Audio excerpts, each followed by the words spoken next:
Have you ever smiled in a room full of people while your heart felt completely shattered? Have you ever fought a silent battle without anyone even noticing? In this world of noise, expectations, and pressure, we are taught to look strong, but not how to be strong. And yet, strength is not the absence of pain. Real strength is what you build with God in your heart when everything feels like it's falling apart. Today, I'm not here to tell you how to suppress your emotions or act like life doesn't hurt. I'm here to remind you of something deeper. That within you there is a fire, a divine light placed by God Himself, a light that no amount of darkness can extinguish. Mental and emotional strength is not a gift.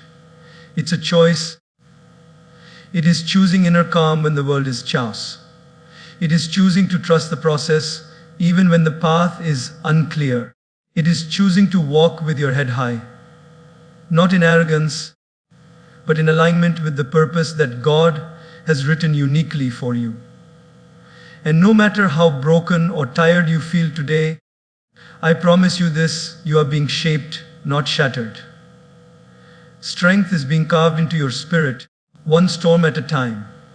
There is a silent strength in those who have suffered yet still walk with grace. And at the root of that strength lies a powerful truth. Pain is not your enemy, it is your messenger. In the quiet corners of life, where no one sees your tears and no one hears the internal battles you fight, something sacred is happening. Pain arrives not to destroy you, but to awaken you. It knocks on the door of your soul, not to break your spirit, but to carve space within you for deeper wisdom, compassion, and spiritual growth. Most people fear pain because they misunderstand it. But once you begin to see it as a teacher sent by the divine, your entire perspective transforms. Think of life like a sculptor chiseling a masterpiece. The hammer strikes the stone over and over. It's loud, it's harsh, and it seems destructive. But with each hit, something beautiful begins to emerge from once looked like just a block of marble. That's exactly what pain does.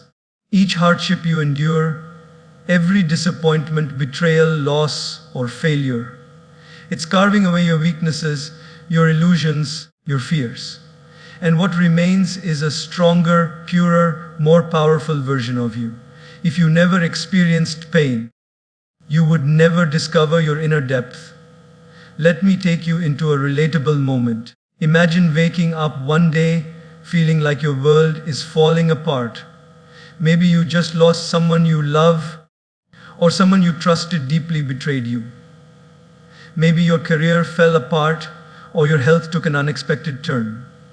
In those moments, everything seems dark. You question your faith, your worth, your purpose. The mind races with thoughts like, why me? Or, what did I do to deserve this? But pause, right there. This is the point where your strength can either collapse or awaken. This is the sacred intersection where transformation begins. Instead of drowning in the question, why me? Ask, what is this trying to show me? Because embedded in your pain is a hidden lesson, a divine whisper trying to get your attention. Maybe the loss is redirecting you to something better. Maybe the betrayal is teaching you discernment. Maybe the failure is saving you from a path that wasn't meant for your growth. Pain often closes one door, not to punish you, but to push you through other you never would have noticed otherwise. There's a story of a man who was rejected from every job he applied for. He felt worthless. Every rejection letter felt like another blow to his self-esteem. But years later, because of that failure, he discovered a different path. He started something of his own. A business, a craft, a mission that aligned with his purpose. And today, he's helping thousands. He often says, if I had been accepted by them, I would have never been true to myself. That's what pain can do. It's their value being chosen. It can become the compass that redirects your journey towards something far greater. Every person you admire has faced unimaginable pain. The difference is not in the pain itself, but in their response to it. While some allowed pain to harden them, others allowed it to awaken them. They chose to rise from it, not by denying it, but by understanding it. Emotional and mental strength is not the absence of suffering. It's the wisdom to use that suffering as fuel. It's when you realize that your scars are not signs of weakness, but proof of how deeply you've lived, how courageously you've endured, and how gracefully you've grown. Pain humbles us. It reminds us that we are not in control, and that's okay. Because the moment we let go of control, we allow space for surrender, and in surrender, we align with divine wisdom. When there is something profoundly liberating about realizing that your worth does not, and never will, depend on what others think of you. The moment you detach your value from the shifting opinions of people is the moment you begin to live in your truest form. Most people spend their lives wearing invisible masks, trying to please, impress, and gain approval, often from those who don't even see their real essence.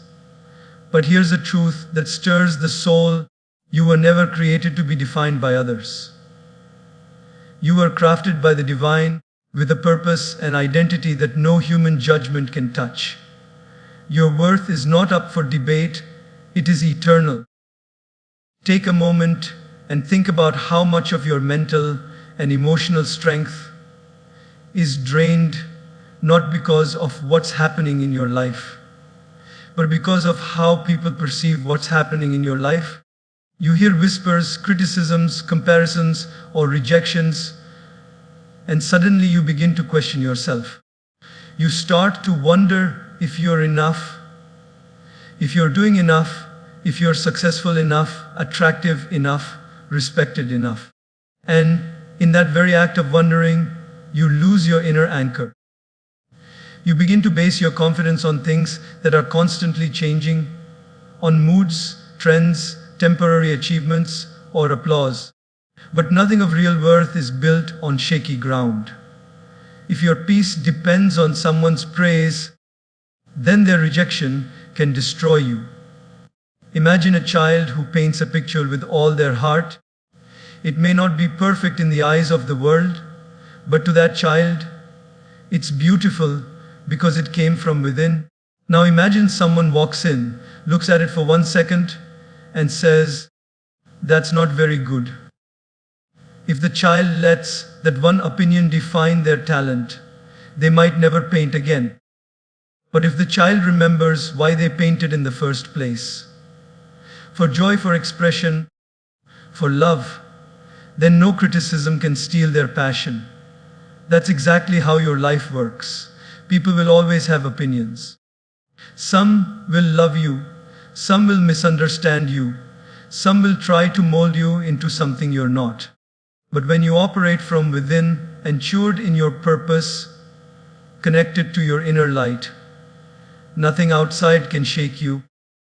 Your worth is determined by the one who created you. And he didn't make a mistake. Think about the sun. It doesn't ask for validation to shine. It doesn't dim itself because clouds cover it or because someone says it's too bright. It simply fills its purpose, to rise and give light. You are like that sun. Your job is not to make everyone comfortable with your light. Your job is to shine in alignment with your calling. Some will appreciate it, some won't. But your light is not meant for their approval. It's meant to illuminate your path and those who are meant to walk it with you. We often allow people's opinions to become our prison.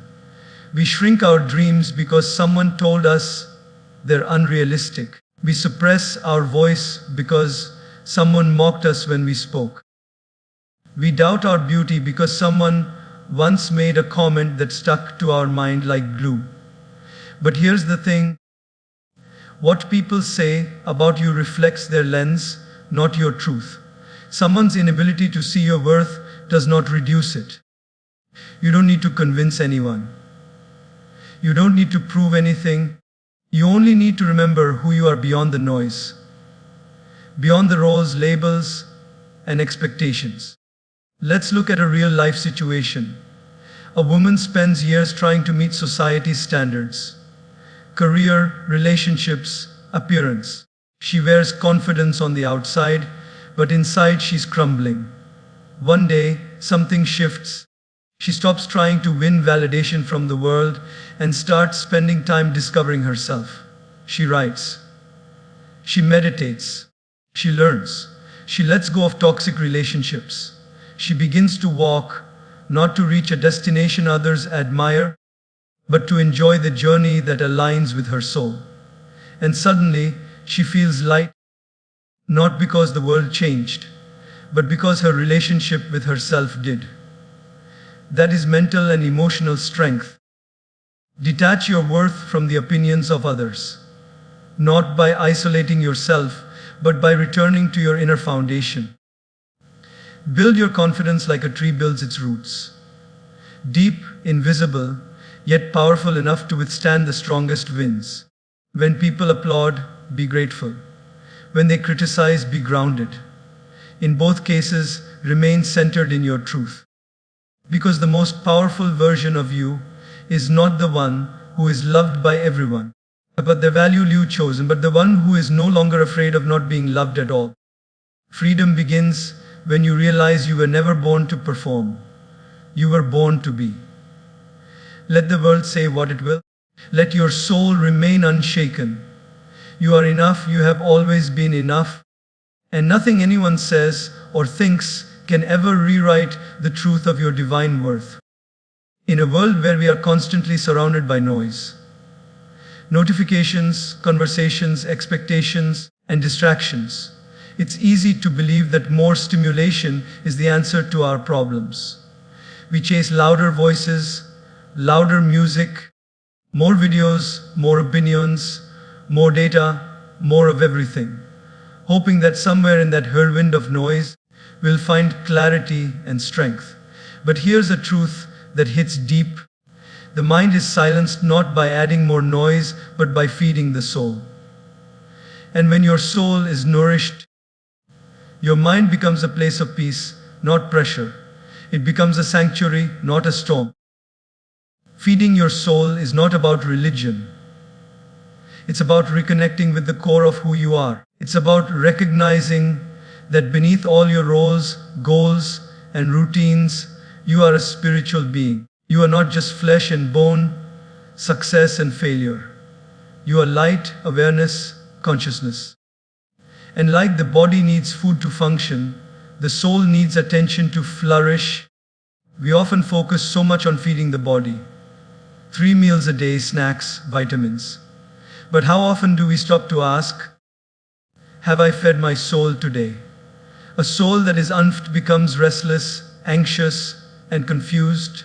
That's when overthinking begins. That's when we lose touch with our intuition. That's when we react from fear instead of responding from wisdom. Mental and emotional strength doesn't come thinking harder or faster. It comes from learning how to return to stillness. Stillness is not inactivity, it is alignment. When your soul is calm, your mind becomes sharp, your decisions improve, your emotions stabilize, your energy expands. Imagine a lake on a windy day. The surface is choppy, disturbed, unclear. You can't see your reflection. But once the wind settles, the water becomes still, and suddenly everything becomes visible. That's exactly how your mind works. When you constantly feed it external noise, it's like stirring up the water. It becomes impossible to see clearly. But when you feed your soul, you calm the inner winds. You create space for reflection, insight, and healing. And in that space, you begin to see yourself and your life with powerful clarity. So how do we feed the soul? Not with grand gestures, but with intentional moments. It could be 10 minutes of silence in the morning, sitting with your eyes closed, breathing deeply. It could be walking in nature without headphones, just listening to the wind and the birds. It could be writing your thoughts in a journal, not for the world to see, but just to meet yourself. It could be helping someone without expecting anything in return. It could be reading a page of something that uplifts your spirit, something that reminds you of your deeper self. Let's look at a simple, real-life example. A man wakes up every day and the first thing he does is check his phone. Emails, social media, messages, all coming in like a flood. Within minutes, his mind is already anxious. His day begins with other people's voices inside his head. He feels overwhelmed, rushed, disconnected. But one day, he decides to change. Before touching his phone, he sits in silence for 5 minutes. No distractions, just him, his breath, and a short prayer of gratitude. At first, it feels unusual. But within days, he notices something powerful. He's calmer, more focused, more centered, his responses improve, his mood stabilizes. Why? Because he started feeding his soul before feeding his mind. We all have this ability. You don't need a temple, a guru, or a perfect environment. You only need willingness. A few minutes a day to disconnect from the external and reconnect with the eternal within you. You'll find that many of the answers you seek from the world are already within you, quietly waiting for you to slow down and listen. Feeding the soul is also about protecting your energy. Not everything deserves your attention. Not every conversation is worth your peace. Choose what you consume, mentally, emotionally, spiritually. Just like junk food affects your body, negative thoughts, toxic media, gossip, and comparison poison your soul. Be intentional. Feed your soul with kindness, with silence, with truth. Speak to yourself like someone you deeply love. Forgive, let go. View lies in being chosen. Be gentle with your journey. There's something incredibly powerful about a person who walks through chaos with a calm mind. Not because life is easy, but because they are rooted in something deeper. That depth comes from a nourished soul. When the soul is full, the mind is quiet. And when the mind is quiet, your life moves with purpose, not panic. The strongest people are not the loudest. They are the ones who have mastered the art of inner stillness. They carry storms inside them, but walk through life with the grace of peace. They've learned that feeding the soul is not optional, it's essential. And in doing so, they've become mentally and emotionally unshakable. You can too. It begins with one choice: to listen less to the noise around you and more to the voice within. That voice is your guide. That voice is your strength. That voice is where true power begins. Emotional strength is not about suppressing your feelings or pretending to be unaffected. It's about mastering your responses. Life will constantly throw situations at you that stir your emotions. People will test your patience, challenge your boundaries, and sometimes even hurt you without remorse. But in those moments, what defines your power is not what they do to you. It's how you respond. That is where true strength lies.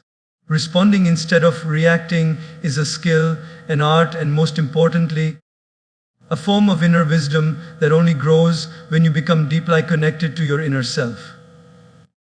Imagine you're driving, running late to work, and someone cuts you off recklessly. Your heart rate spikes, your hands tighten on the wheel, and before you can even think, you're yelling or honking out of reflex. That's a reaction. It's fast, emotional, and often regrettable. But now imagine the same situation. But you take a breath, assess the moment, realize your reaction won't change what happened, and choose to let it go. That's a response. It comes from a place of awareness and self-control. The difference between the two is not the situation itself. It's the strength of your mind and emotional balance. When you react impulsively, you're handing over your power. You're letting the external dictate your internal. But when you respond mindfully, you're holding your ground. You're telling yourself, I may not control what's outside, but I control what's within. This is not weakness. It's the highest form of power. It's proof that your peace is stronger than provocation. Let's take an example from everyday life. A heated argument at home.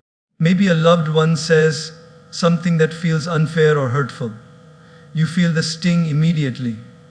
You want to fire back, defend yourself, raise your voice. But if you pause, even for 5 seconds, you give yourself space. Space to breathe, space to think, space to choose. And in that space, you realize you don't want to escalate the pain. You want to resolve it. You want clarity, not chaos. So, instead of yelling back, you say, I understand you're upset. Let's talk when we've both cooled down. That moment of control changes everything. It de-escalates the situation, protects the relationship, and preserves your own peace. Emotional maturity is not about being unaffected. It's about being aware, it's knowing your triggers, and choosing not to be a slave to them. It's understanding that every reaction costs energy, and you can't afford to waste energy on things that don't serve your higher purpose.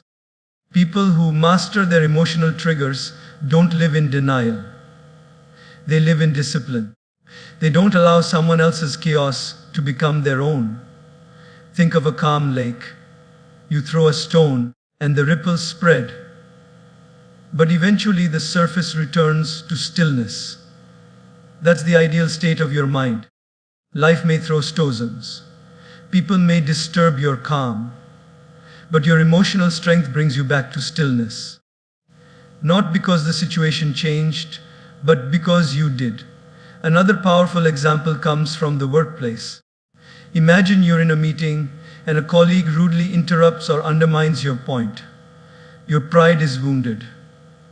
Your mind races you, how dare they? You feel heat rising. But instead of reacting with sarcasm or anger, you say, thanks for your input. Let me finish my thought, and then I'd love to hear your perspective. That's leadership. That's power. That's emotional intelligence in action. You didn't just protect your dignity. You elevated the entire room with your response. We are not taught this kind of strength in school. We are taught to excel, to compete, to win. But emotional strength is not about beating others. It's about mastering yourself. It's the quiet power of choosing peace over drama, reflection over reaction, and clarity over chaos. People often mistake calmness for weakness, but it takes immense courage to remain centered when the world expects you to explode. It takes strength to listen instead of shout, to forgive instead of hold a grudge, to walk away instead of fight when your spirit tells you the battle isn't worth it. And every time you choose response over reaction, you grow, you evolve, you rise above.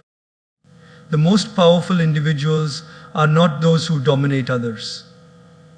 They are those who have dominion over themselves. They have built inner world that external chaos cannot penetrate.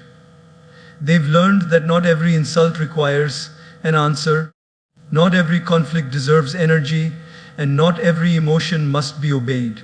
They pause, they breathe, they choose. And in that choice, they claim their strength. So the next time you feel triggered by a comment, a delay, a betrayal, pause. Ask yourself, is this worth my peace? Is my reaction going to help or hurt? Then respond from a place of clarity. That pause, that space between stimulus and response, that is where your transformation lies. That is where your strength takes root. And from there, no force outside of you can shake what you've built within. There is a powerful truth that changes everything. When you truly grasp it, discipline will take you places motivation never could. Motivation is wonderful. It feels good, it excites you, it gives you a temporary spark. But it's not reliable. It's like the weather, it changes daily, hourly, even moment by moment. One day you feel ready to conquer the world, and the next, you don't even want to get out of bed.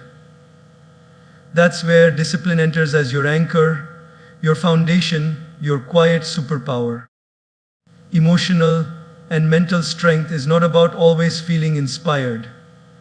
It's about doing what needs to be done, especially on the days you don't feel like it. Most people wait for the right mood to act. They say things like, I'll start when I feel ready, or I'll do it when I'm in the zone. But life doesn't reward the ones who wait for the perfect mood. It rewards the ones who show up anyway. Being chosen is showing up to your commitments, even when your emotions try to convince you not to.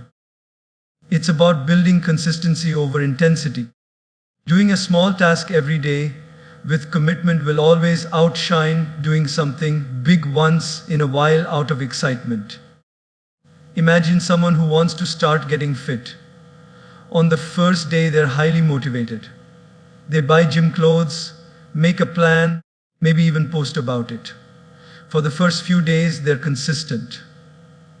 But then, one morning, they wake up tired. It's raining outside. The bed is warm. Their mood is off. And they think, maybe I'll skip just this once. Then it becomes twice. Then a week. Motivation fades, and so does the habit. But imagine another person who also wakes up tired, also feels unmotivated, but gets up anyway. Not because they feel like it, but because they decided long ago that they won't negotiate with their goals. That's discipline. That's the edge. When you choose discipline over mood, you are training your mind to be stronger than your feelings. You're programming your system to function beyond emotion, to act in alignment with your values instead of your moods. It's a shift from living reactively to living intentionally. And over time, it's this very discipline that builds unshakable self-confidence. Because nothing makes you trust yourself more than knowing you can rely on yourself. Even on your worst days, think of a writer who has a dream of publishing a book. The idea is exciting at first. The thought of seeing their name on a cover, of being read by thousands is thrilling. But writing isn't glamorous. It's often lonely, tiring, and creatively draining. There will be days when the words don't come. Days when self-doubt screams louder than clarity. But if the writer waits to only write when inspired, the book may never happen. Instead, if they sit down daily, whether the inspiration is there or not, and write just a little, something magical happens. The discipline opens the door for the muse. The habit invites creativity, and slowly, word by word, the book takes shape. Not from bursts of excitement, but from steady dedication. This applies to everything. Your career, your relationships, your growth.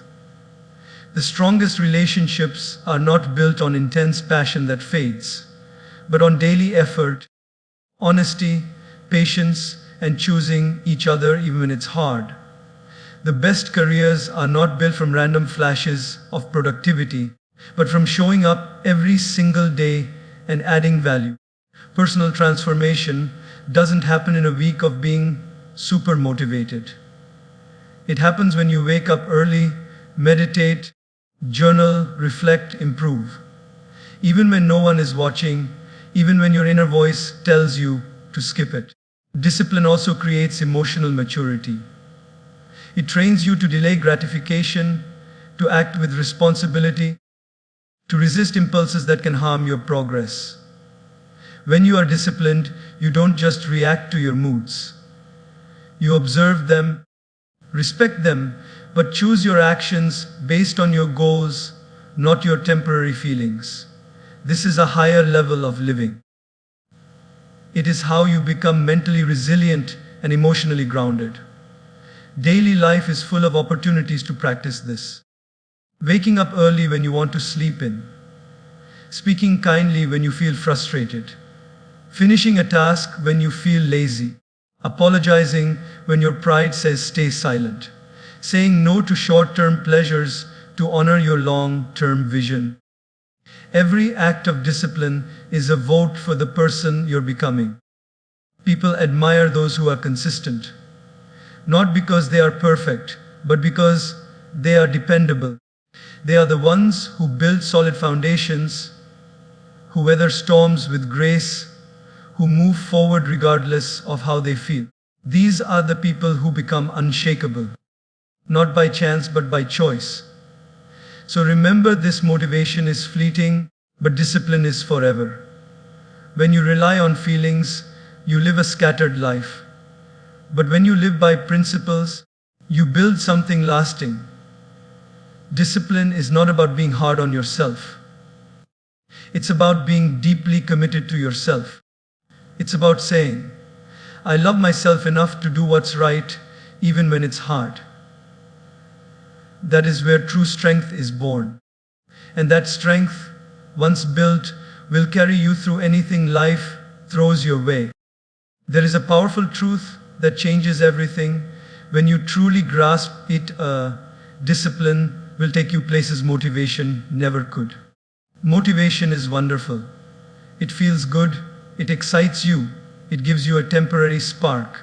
But it's not reliable. It's like the weather. It changes daily, hourly, even moment by moment. One day you feel ready to conquer the world, and the next, you don't even want to get out of bed. That's where discipline enters as your anchor, your foundation, your quiet superpower.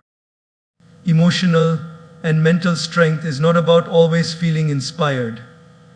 It's about doing what needs to be done, especially on the days you don't feel like it.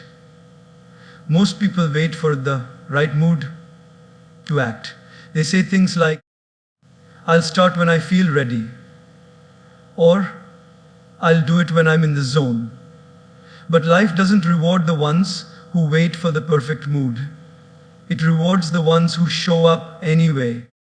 Being chosen is showing up to your commitments, even when your emotions try to convince you not to. It's about building consistency over intensity. Doing a small task every day with commitment will always outshine doing something big once in a while out of excitement. Imagine someone who wants to start getting fit. On the first day, they're highly motivated. They buy gym clothes, make a plan, maybe even post about it. For the first few days, they're consistent. But then one morning, they wake up tired. It's raining outside. The bed is warm. Their mood is off. And they think, maybe I'll skip just this once. Then it becomes twice. Then a week. Motivation fades, and so does the habit. But imagine another person who also wakes up tired, also feels unmotivated, but gets up anyway. Not because they feel like it, but because they decided long ago that they won't negotiate with their goals. That's discipline. That's the edge. When you choose discipline over mood, you are training your mind to be stronger than your feelings. You're programming your system to function beyond emotion, to act in alignment with your values instead of your moods. It's a shift from living reactively to living intentionally. And over time, it's this very discipline that builds unshakable self-confidence. Because nothing makes you trust yourself more than knowing you can rely on yourself. Even on your worst days, think of a writer who has a dream of publishing a book. The idea is exciting at first. The thought of seeing their name on a cover, of being read by thousands is thrilling. But writing isn't glamorous. It's often lonely, tiring, and creatively draining. There will be days when the words don't come. days when self-doubt screams louder than clarity. But if the writer waits to only write when inspired, the book may never happen. Instead, if they sit down daily, whether the inspiration is there or not, and write just a little, something magical happens. The discipline opens the door for the muse. The habit invites creativity, and slowly, word by word, the book takes shape. Not from bursts of excitement, but from steady dedication. This applies to everything: your career, your relationships, your growth. The strongest relationships are not built on intense passion that fades, but on daily effort, honesty, patience, and choosing each other even when it's hard. The best careers are not built from random flashes of productivity, but from showing up every single day and adding value. Personal transformation doesn't happen in a week of being super motivated. It happens when you wake up early, meditate, journal, reflect, improve. Even when no one is watching, even when your inner voice tells you to skip it. Discipline also creates emotional maturity. It trains you to delay gratification, to act with responsibility, to resist impulses that can harm your progress.